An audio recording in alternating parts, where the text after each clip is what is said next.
Jemaat yang dikasih Tuhan, baik yang ada di rumah maupun yang ada di gereja, kami undang untuk bangkit berdiri. Kita mulai ibadah pada hari ini dengan menyanyikan pujian dari Kidung Jemaat nomor 2 bait yang keempat.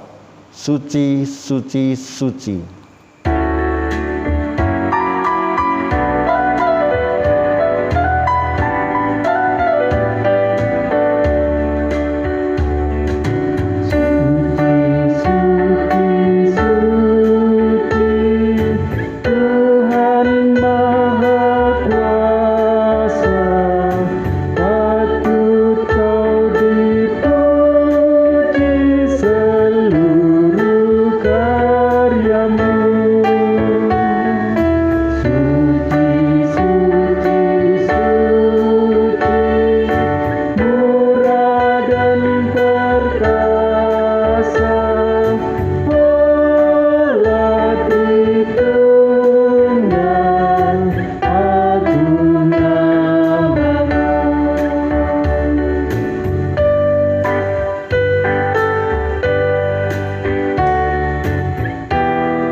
Jemaat yang dikasihi oleh Tuhan, marilah ibadah ini kita khususkan dengan pengakuan bahwa pertolongan kita adalah dalam nama Tuhan, pencipta langit dan bumi.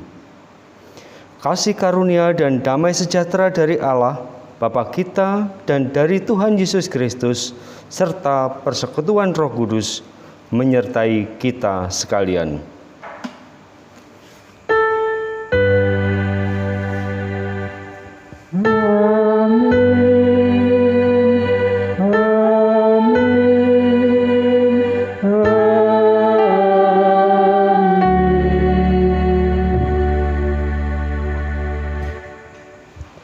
Jemaat yang dikasihi Tuhan Yesus Kristus, tema ibadah hari Minggu ini adalah percaya akan rancangan Tuhan. Marilah kita menaikkan nyanyian pujian dari Kidung Jemaat 21, bait 1 dan 2, hari Minggu, hari yang mulia.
Hukum kasih terambil dari Matius 22 ayat 37 sampai dengan 40. Jawab Yesus kepadanya, Kasihlah Tuhan Allahmu dengan segenap hatimu dan dengan segenap jiwamu dan dengan segenap akal budimu. Itulah hukum yang terutama dan yang pertama. Dan hukum yang kedua yang sama dengan itu ialah kasihlah sesamamu manusia seperti dirimu sendiri. Pada kedua hukum inilah terkandung seluruh hukum Taurat dan kitab para nabi. Marilah kita mendahkan diri di hadapan Tuhan dengan mengaku dan menyesali dosa pelanggaran kita, serta memohon agar dapat melaksanakan semua kehendak-Nya.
Kita akan bersama-sama mendengarkan berita anugerah yang diambil dari Injil Yohanes 1 ayat 12. Tetapi semua orang yang menerimanya diberinya kuasa supaya menjadi anak-anak Allah, yaitu mereka yang percaya dalam namanya. Demikianlah berita anugerah dari Tuhan.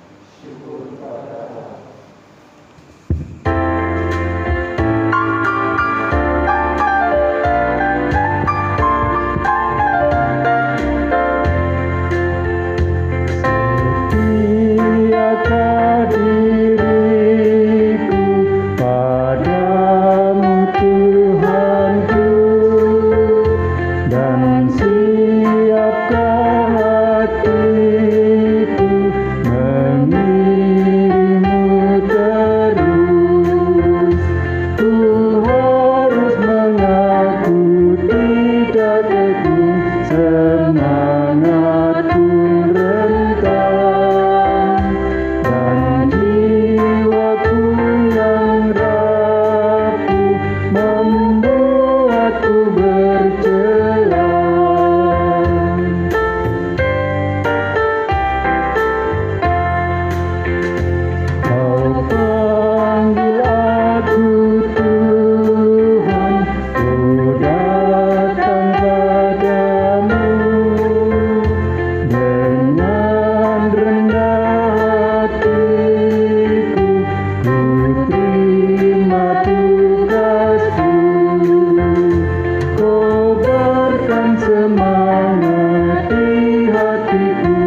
Saudaraku yang dikasihi Tuhan Yesus, marilah sebelum mendengarkan pemberitaan firman, kita menyerahkan diri memohon pertolongan dari Roh Kudus di dalam doa.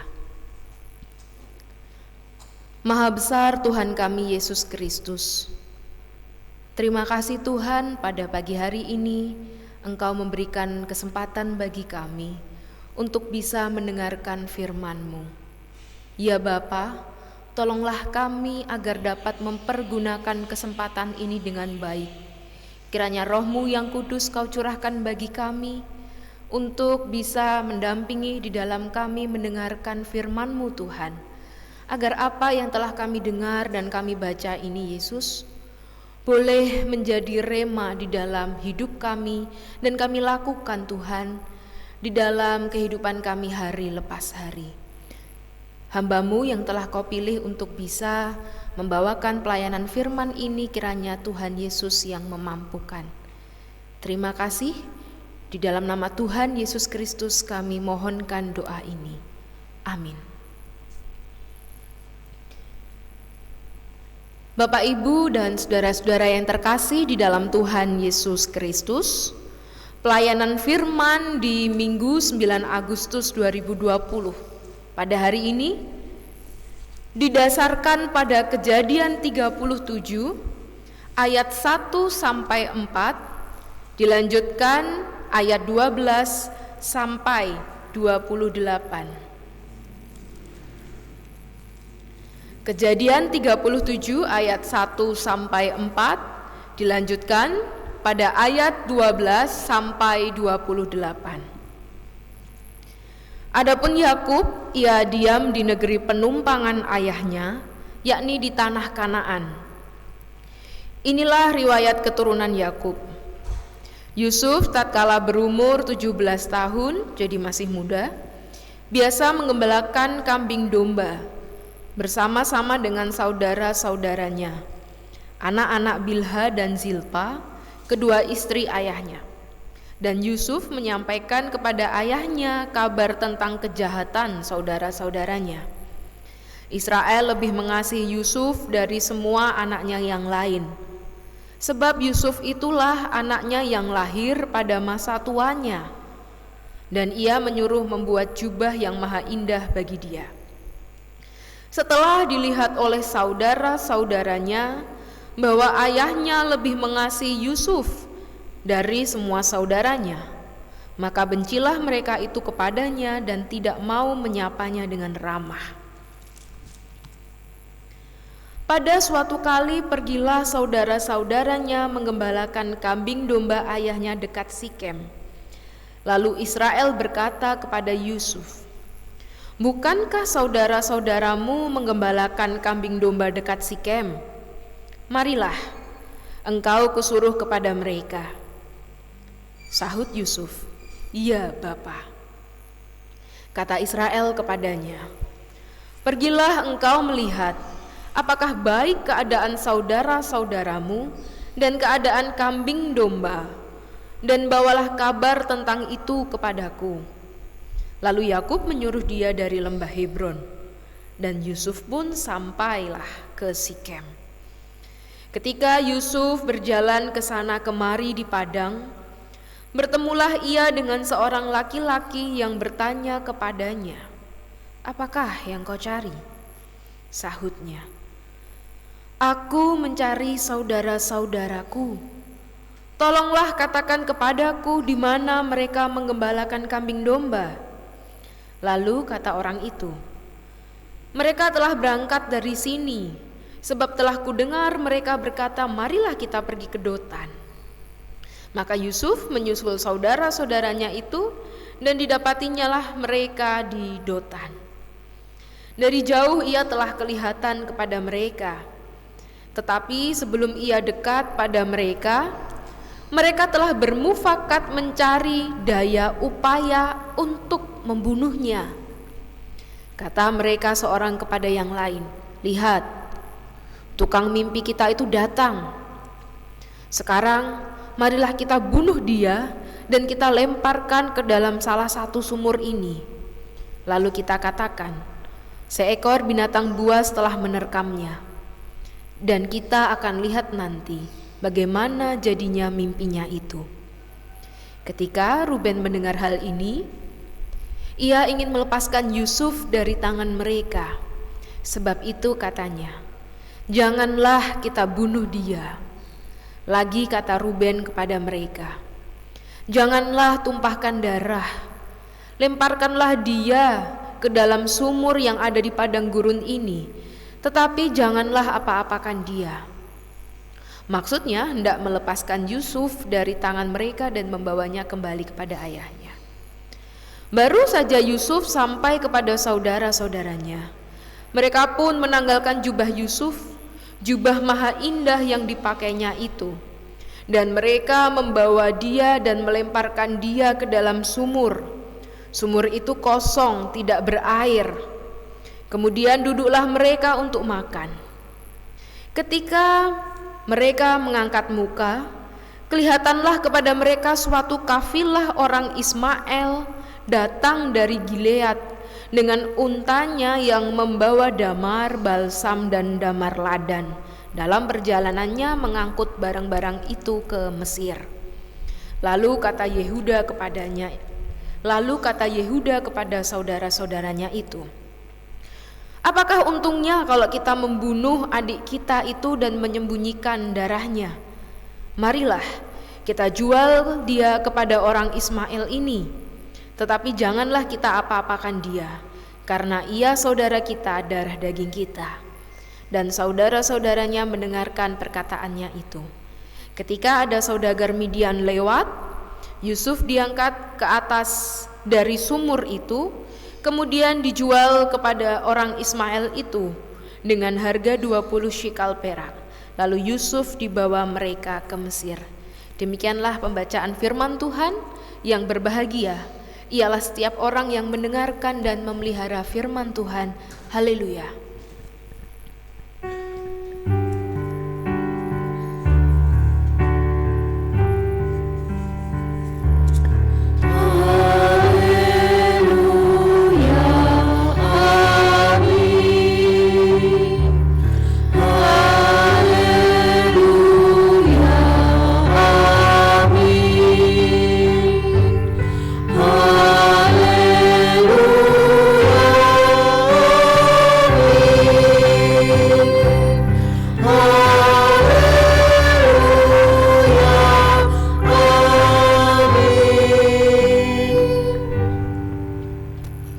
Ibu bapak dan anak-anak yang terkasih di dalam Tuhan Yesus Kristus yang sedang menyaksikan tuntunan khotbah pada hari ini. Shalom. Selamat pagi bagi kita semua. Saya berharap kiranya keadaan saudara semua di rumah tetap sehat dan penuh dengan damai sejahtera. Saudara yang dikasihi Tuhan, khotbah pada hari ini diberikan judul Percaya akan Rancangan Tuhan. Percaya akan rancangan Tuhan. Saudara yang terkasih, ada satu lagu yang mungkin sudah familiar di telinga panjenengan semua, yang liriknya demikian. Mohon izin saya untuk menyanyikannya. Indah rencanamu Tuhan di dalam hidupku, walau ku tak tahu dan ku tak mengerti semua jalanmu. Dulu ku tak tahu Tuhan, berat ku rasakan, hati menderita dan ku tak berdaya menghadapi semua. Tapi ku mengerti sekarang, Kau tolong padaku. Kini ku melihat dan ku merasakan indah rencanamu. Bapak Ibu yang ada di rumah sering ya mendengar lagu ini? Ya, penulis dari lagu ini hendak mengungkapkan kondisi manusia yang pada saat itu sedang merasa pada akhirnya mengerti bagaimana rancangan Tuhan itu dinyatakan dalam hidupnya. Memang keadaan itu dimulai ketika manusia sungguh-sungguh tidak membayangkan keadaan yang terjadi dalam hidupnya, tidak memahami apa rencana Tuhan, maksud dari rencana Tuhan yang terjadi dalam hidupnya. Dan seringkali kita sebagai manusia pun juga mengalami hal yang sama seperti yang dialami oleh penulis lagu ini. Memang saudara-saudara yang terkasih, terkadang rencana Tuhan itu ketika sudah kita lewati, sudah bisa kita lalui, barulah kita memahami, oh ternyata maksud Tuhan itu begini.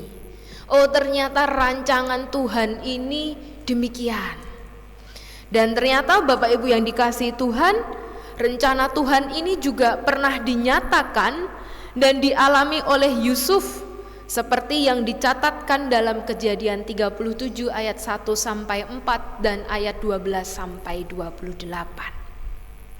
Saudaraku yang dikasihi Tuhan, kisah hidup Yusuf ini merupakan salah satu narasi yang tercatat dalam kitab Kejadian yang terkenal dalam kehidupan bangsa Israel.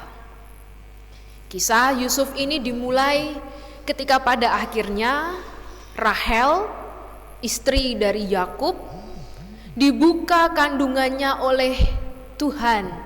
Sebab pada saat itu memang kandungan dari Rahel ditutup oleh Tuhan.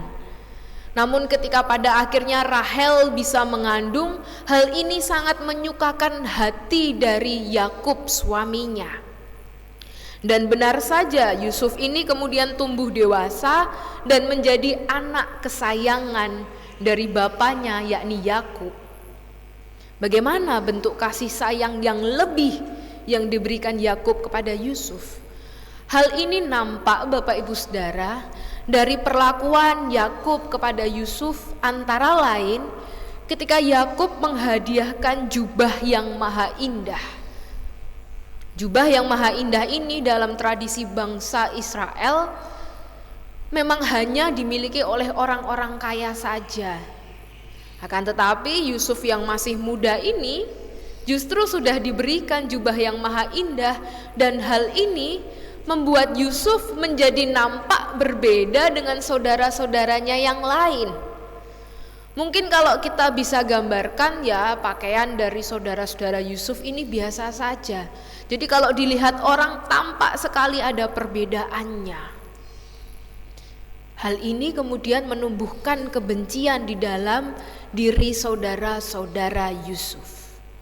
Apalagi pada saat itu, oleh karena kedekatan dari Yusuf dengan Yakub bapaknya ini, membuat Yusuf bisa menceritakan apa saja yang dirasakan, yang dialami, bahkan yang dimimpikan oleh Yusuf ini kepada Yakub. Pada saat itu memang mimpi bagi bangsa Israel memang dipercaya sebagai suatu pertanda akan terjadi sesuatu. Mimpi ini pasti mempunyai makna, dan Yusuf ternyata dikaruniai kemampuan juga untuk menafsirkan mimpi.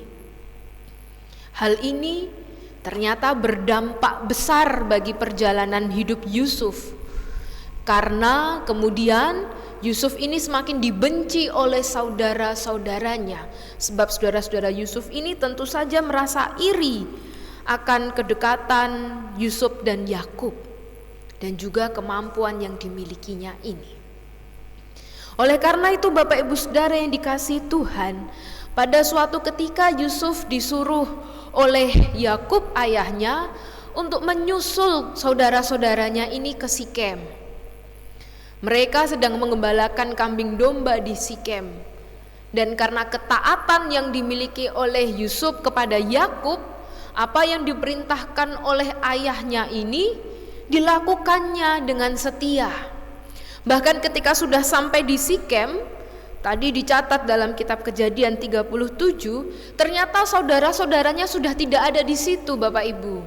Ternyata mereka sudah berpindah kurang lebih sejauh 20 km ke arah utara, yakni ke suatu wilayah yang disebut Dotan. Dan di sanalah pada akhirnya mereka bertemu.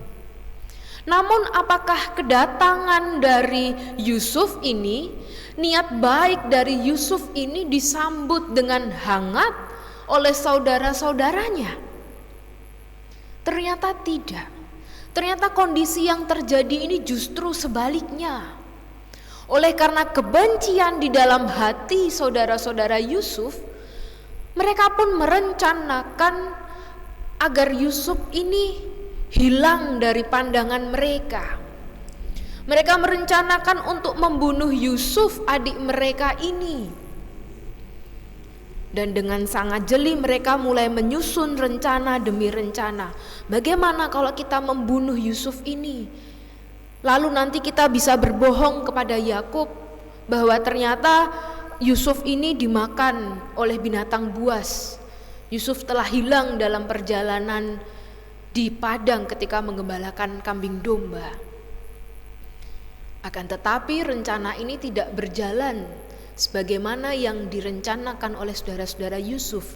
Sebab pada saat itu Ruben berbelas kasihan kepada Yusuf dan berusaha untuk berusaha untuk mengatakan kepada saudara-saudaranya bahwa janganlah kita membunuh Yusuf. Bagaimana kalau kita memasukkan Yusuf saja ke dalam sumur kosong, kemudian kita kembali kepada Yakub? Karena maksud dari Ruben ini supaya nantinya ia bisa menolong Yusuf, menyelamatkannya dan membawanya pulang. Akan tetapi tidak sampai di situ, tidak sampai rencana dari Ruben ini bisa terwujud, Bapak Ibu. Sudah ada rencana lain, ada cerita lain yang terjadi dalam perjalanan hidup dari Yusuf ini.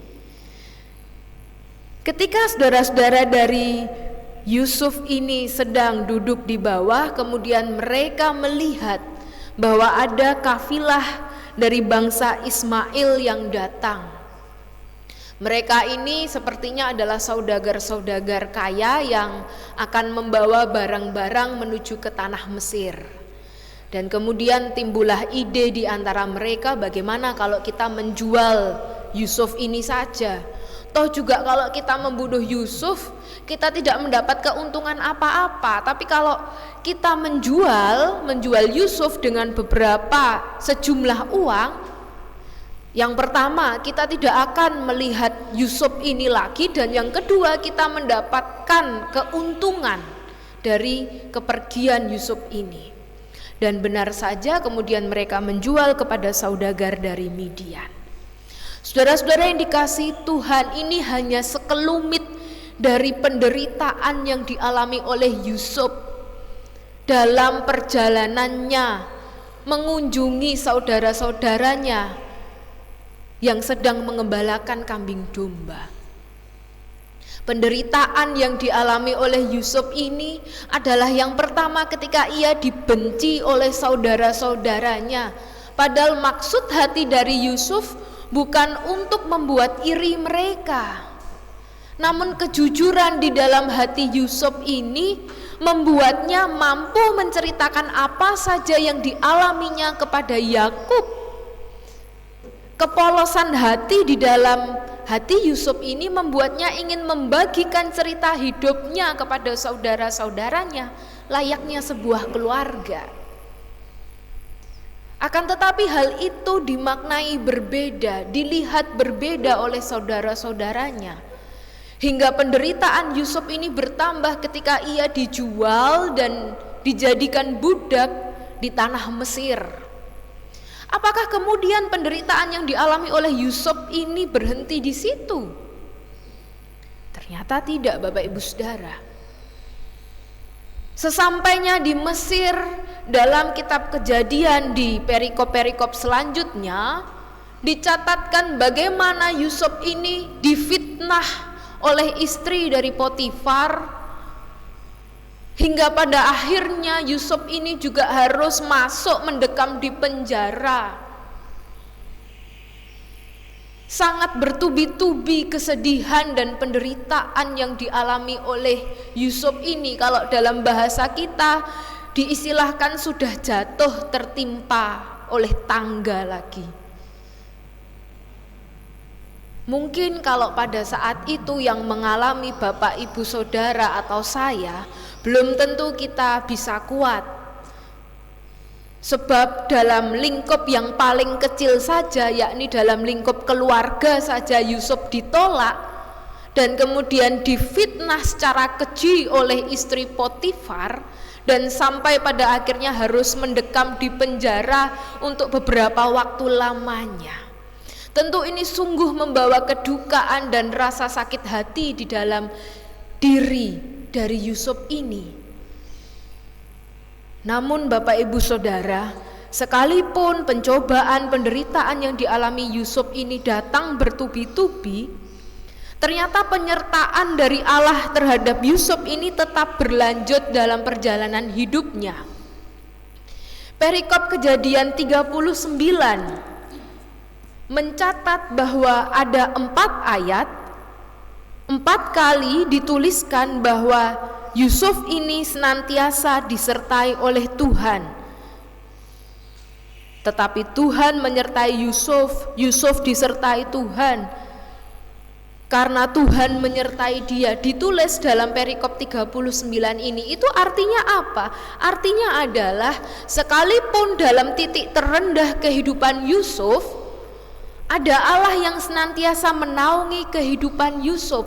Dan bagaimana caranya Yusuf bisa mendapat penyertaan dari Allah ini? Bagaimana caranya Yusuf ini mampu melalui penderitaan, pencobaan yang ia alami secara bertubi-tubi ini? Bapak Ibu Saudara yang dikasihi Tuhan, ternyata hal itu terjadi sebab Yusuf ini memiliki relasi yang dekat dengan Allah. Relasi yang dekat dengan Allah itu ditunjukkan dari ketaatan hidup Yusuf. Yang pertama, Yusuf mula-mula taat kepada orang tuanya, yakni kepada Yakub ketika disuruh untuk menyusul saudara-saudaranya menggembalakan kambing domba. Padahal kita tahu tadi jarak dari Dotan, dari Sikem menuju Dotan itu cukup jauh. Namun ia menggenggam apa yang menjadi perintah dari orang tuanya ini dan taat untuk melakukannya. Kemudian ketika Yusuf ini difitnah oleh istri Potifar. Istri Potifar ini digambarkan sangat cantik loh Bapak Ibu Saudara. Sangat cantik. Tapi Yusuf ini mampu menjaga dirinya, dan Yusuf ini menolak apa yang menjadi keinginan dari istri Potifar. Yusuf berusaha menjaga kekudusan dirinya, Yusuf menjaga ketaatan hidupnya kepada perintah Allah. Dan inilah yang kemudian membawa Yusuf dalam penyertaan Allah, menjadikan Allah sungguh sangat mengasihi Yusuf. Hingga pada ayat dalam pasal Kejadian 50 ayat 20 Bapak Ibu Saudara, persoalan hidup yang dialami oleh Yusuf ini dianggapnya sebagai suatu hal yang baik. Rencana yang mula-mulanya direka-reka secara jahat oleh saudara-saudaranya, tetapi Allah telah mereka-rekakannya untuk kebaikan. Apa yang direncanakan oleh saudara-saudara Yusuf ini ternyata bermakna pada akhirnya membawa Yusuf ini untuk bisa menjadi penguasa, menjadi orang kepercayaan di tanah Mesir, dan menyelamatkan keluarganya dari bencana kelaparan. Saudara-saudara yang dikasihi Tuhan, mungkin kita bisa berpikir demikian. Jikalau Yusuf ini tidak diistimewakan oleh Yakub, jikalau Yusuf ini kemudian tidak dibenci oleh saudara-saudaranya, mungkin saja pada saat itu keluarga dari Yusuf tidak akan selamat dari bencana kelaparan. Akan tetapi Allah telah mereka-rekakan rencananya bagi Yusuf ini. Rencana yang jahat ini dipakai Allah dan diubahkan Allah menjadi rencana yang baik. Dan hal ini pun juga kalau kita mau jujur, kita bisa menyadari hal ini terjadi dalam hidup kita sebagai manusia. Terkadang ada proses keberhasilan, pun juga ada proses kegagalan. Misalkan saja, dulu hidupnya masih miskin, hidup kerja harus bekerja keras, susah payah banting tulang. Pada saat itu mungkin saudara berpikir, mengapa hal ini terjadi padaku, dan mulai membandingkan dengan kehidupan di sekitar kita. Mengapa dia bisa lebih sukses daripadaku? Mengapa hidupku biasa-biasa saja? Akan tetapi kemudian waktu terus berjalan dan kondisi bisa berubah. Saat ini kemudian sudah menjadi orang yang berhasil. Apakah kemudian kita juga memikirkan, oh iya, ternyata keberhasilan yang terjadi di dalam hidupku ini adalah buah yang boleh saya petik dari perjuangan-perjuangan yang telah kami lalui selama ini. Ibarat sebuah bangunan rumah, Bapak Ibu Saudara.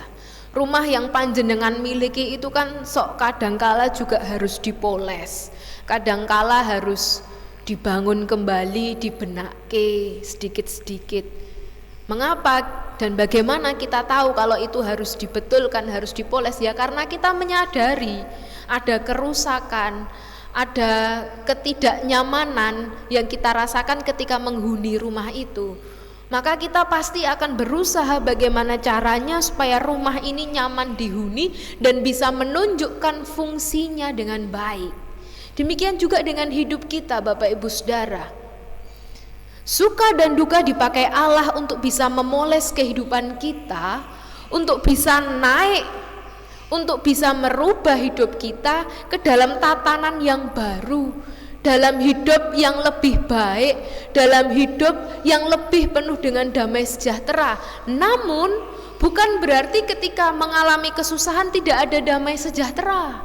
Tetap ada damai sejahtera di antara kita sebagaimana yang dirasakan oleh Yusuf. Sehingga ketika Yusuf mampu merasakan damai sejahtera, Yusuf mampu mengampuni kesalahan dari saudara-saudaranya, hal itu semakin membuat hidup Yusuf penuh dengan sukacita dari Allah, penuh dengan penyertaan Allah. Saudara-saudara yang dikasihi Tuhan, baik keberhasilan maupun kegagalan adalah rancangan dari Tuhan untuk membangun hidup kita menjadi lebih baik. Contohnya saja, apakah pada saat ini kita pernah memikirkan kalau di tahun 2020 ini kita akan mengalami bencana dampak dari COVID-19? Tentu tidak. Saya percaya tentu kita tidak pernah memikirkan, oh ternyata 2020 ini akan terjadi pandemi yang luar biasa di seluruh dunia. Bahkan mungkin di tahun 2019 kemarin kita sudah merencanakan, oh ya 2020 anakku meh mantu. Tahun 2020 aku merencanakan bersama dengan keluargaku untuk bisa pergi mengunjungi suatu daerah dan rencana-rencana yang lain. Namun apa yang terjadi? Karena pandemi COVID-19 ini banyak hal yang kita rencanakan ini harus tertunda. Artinya adalah apa yang direncanakan oleh manusia belum tentu itu menjadi rencana dari Yang Maha Kuasa. Belum tentu itu menjadi rencana yang dikehendaki oleh Tuhan kita Yesus Kristus. Akan tetapi melalui firman-Nya bagi kita pada saat ini diajarkan kita harus terus percaya akan rancangan Tuhan. Sekalipun ada yang harus ditunda, sekalipun ada yang tidak terlaksana pun adalah pembelajaran bagi kita untuk tetap menyerahkan, untuk tetap memasrahkan hidup kita ini kepada rancangan dari Allah. Yeremia 29 ayat 11 dituliskan, sebab aku ini mengetahui rancangan-rancangan apa yang ada padaku mengenai kamu. Demikianlah firman Tuhan, yaitu rancangan damai sejahtera. rancangan damai sejahtera dan bukan rancangan kecelakaan, untuk memberikan kepadamu hari depan yang penuh harapan. Tidak ada satupun rancangan Allah ini adalah rancangan kecelakaan, namun rancangan Allah adalah damai sejahtera yang diberikan bagi kita. Maukah pada saat ini kita peka terhadap panggilan Allah, kita peka terhadap kehendak dari Allah dalam hidup kita, ataukah justru kita sebagai manusia memaksakan keinginan kita ini yang terjadi?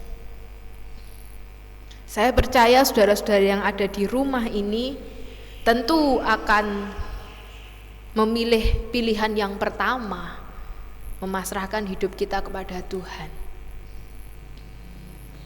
Oleh karenanya Bapak Ibu yang dikasihi Tuhan, marilah mulai dari saat ini kita terus menghadapi suka duka hidup bersama Tuhan, mempercayakan hidup ini sepenuhnya pada rancangannya, dan kuncinya adalah tetap taat kepada Allah. Kuncinya seperti yang diteladankan oleh Yusuf adalah tetap dekat dengan Allah, manut kersanipun Gusti Yesus, manut apa yang menjadi kehendak dari Allah, dan memiliki kepekaan untuk mendengar setiap firman yang diberikan Allah bagi kita. Selamat menghayati firman Tuhan, selamat mengikuti rancangan dari Tuhan. Tuhan Yesus memampukan kita semua. Amin.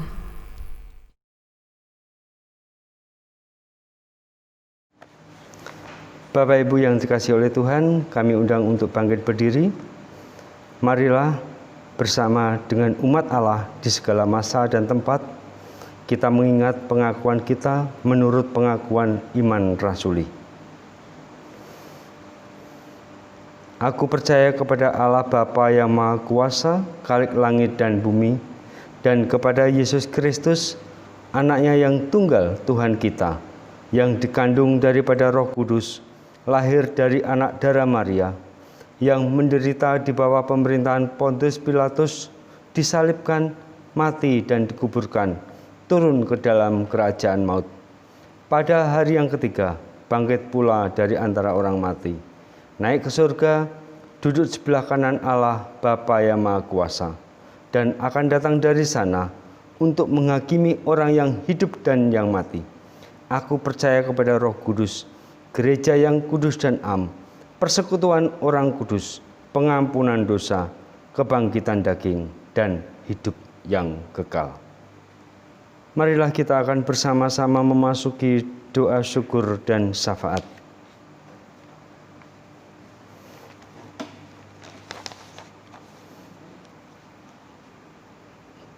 Tuhan Allah Bapa yang bertahta dalam kerajaan surga, kembali kami menghampiri kehadirat-Mu. Kami bersyukur akan kebenaran firman-Mu yang boleh kami rasakan, yang akan kami jadikan landasan, pegangan dalam kami menapaki kehidupan kami masing-masing. Terima kasih ya Tuhan atas penyertaan Roh Kudus-Mu, sehingga boleh memampukan kami untuk bersama-sama bersekutu dan juga setia belajar tentang kebenaran firman Tuhan. Saat ini kami sujud menyembah Engkau, dan izinkan kami memanjatkan doa-doa syafaat kami. Kami berdoa bagi kondisi negara dan bangsa kami yang saat ini sedang dilanda wabah pandemi. Kiranya Tuhan senantiasa menguatkan, memberikan kebijaksanaan bagi para pemimpin bangsa ini, presiden, wakil presiden, menteri, dan juga jajaran sampai tingkat gubernur, bupati, sampai ke RT dan RW. Kiranya apa yang telah dilakukan hanya untuk mengurangi, memberantas penyebaran pandemi yang saat ini sedang terjadi. Lindungi kami semua Tuhan, sehingga Tuhan memberikan kami kesehatan, kekuatan, agar kami terus mengabarkan kabar sukacita dan kami senantiasa bersyukur kepada Tuhan karena Tuhan masih memberikan kami kesehatan.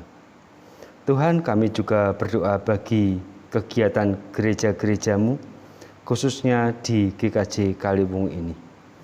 Kiranya Tuhan memampukan dan juga memberkati agar segala program yang telah disusun bisa berjalan dengan sebaik-baiknya. Secara khusus kami juga berdoa bagi proses pembimbingan calon pendeta Ibu Veronica Ayu Siregar. Kami juga berdoa bagi rencana ujian calon pendeta yang akan dilaksanakan pada bulan Oktober nanti. Tuhan sendiri yang menjadi Raja Gereja ini. Tuhan sendiri yang akan memampukan panitia, majelis, dan seluruh jemaat agar senantiasa mendukung kegiatan ini. Sehingga proses ini boleh berjalan seturut dengan kehendak Tuhan.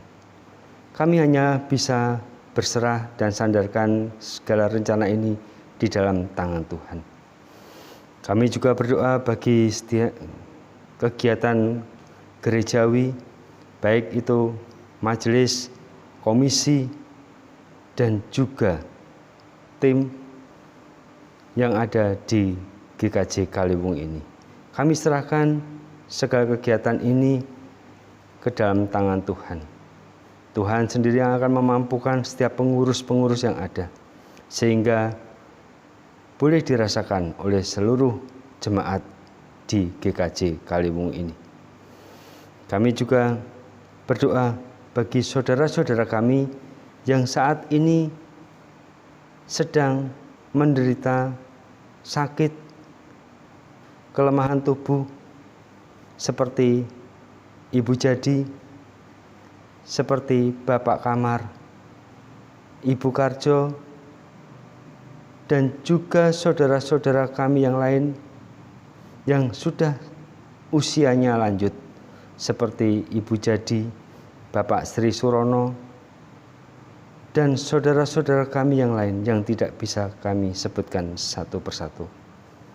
Tuhan sendiri yang akan memberikan kuasa kesembuhan, pemulihan bagi saudara-saudara kami ini, dan senantiasa memberikan penghiburan, kekuatan bagi saudara-saudara kami yang membutuhkan. Tuhan, kami juga rindu untuk bisa bersekutu dengan tatap muka. Namun biarlah kami hanya mendengarkan suara Tuhan. Entah kapan Tuhan kami bisa bersua, bisa melakukan ibadah tatap muka. Namun kami tetap punya kerinduan meski melalui ibadah keluarga di rumah kami masing-masing. Tuhan yang ada di dalam surga, kami juga berdoa setiap kegiatan gereja-gereja, baik itu tingkat klasis, sinode, bahkan gereja-gereja yang tergabung dalam Bamaknas maupun PGI. Tuhan berkati kami semua agar penyebaran Injil Tuhan tidak berhenti, namun makin dikuatkan melalui kondisi yang saat ini. Banyak doa, banyak permohonan yang ingin kami naikkan kepada Tuhan. Baik itu secara pribadi, pergumulan keluarga, dan juga pergumulan-pergumulan kami lainnya. Kami percaya Engkau mengetahui apa yang menjadi kerinduan permohonan kami. Kami hanya bisa berserah dan bersandar kepada Tuhan. Terlebih kami juga mohon ampun akan dosa kesalahan kami yang tentunya tidak sesuai dengan kehendak Tuhan. Inilah Tuhan doa permohonan kami.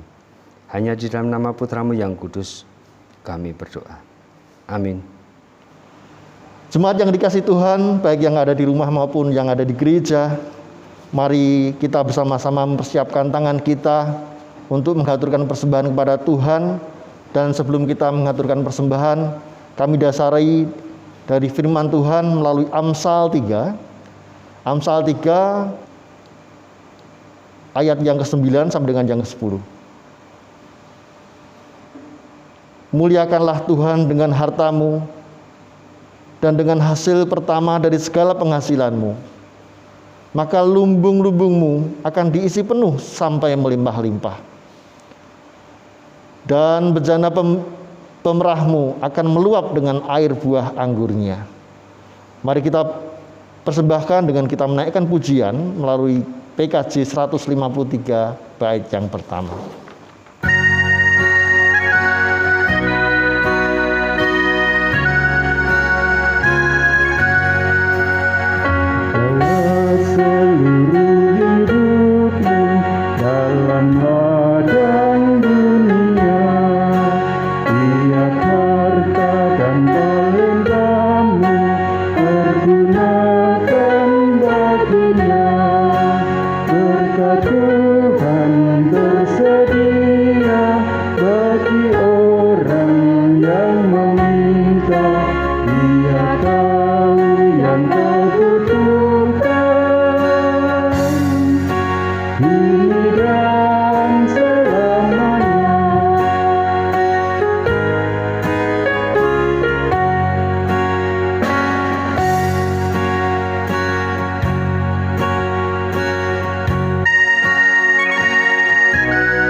Jemaat yang dikasihi Tuhan, kami undang untuk bangkit berdiri. Mari kita persembahkan persembahan ini dengan doa.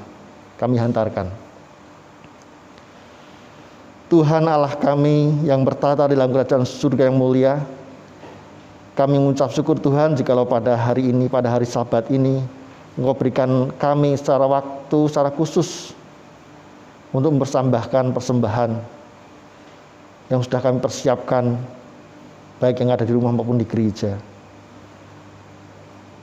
Tuhan, kiranya sucikan dan kuduskan persembahan ini, sehingga persembahan ini layak dan berguna hanya untuk kemuliaan nama-Mu Tuhan. Tuhan memberkati bagi saudara kami yang mengelola persembahan ini, sehingga persembahan ini dapat dipergunakan sebaik-baiknya hanya untuk kebesaran nama-Mu Tuhan dan pelayanan kami di gereja GKJ Kaliwungu ini Tuhan.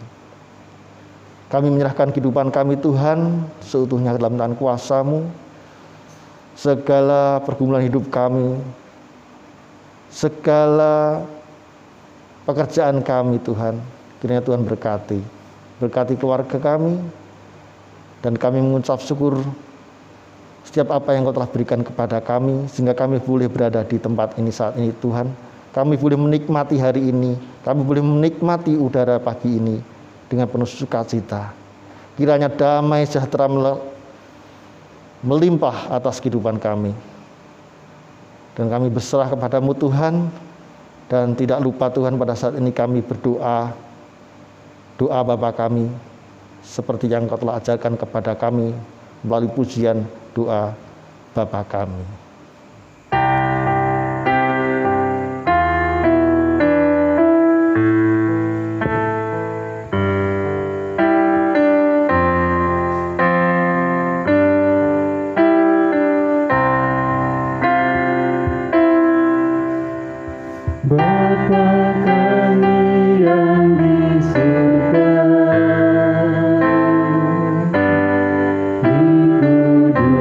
Dikuduskanlah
kita siapkan diri kita dan kita akan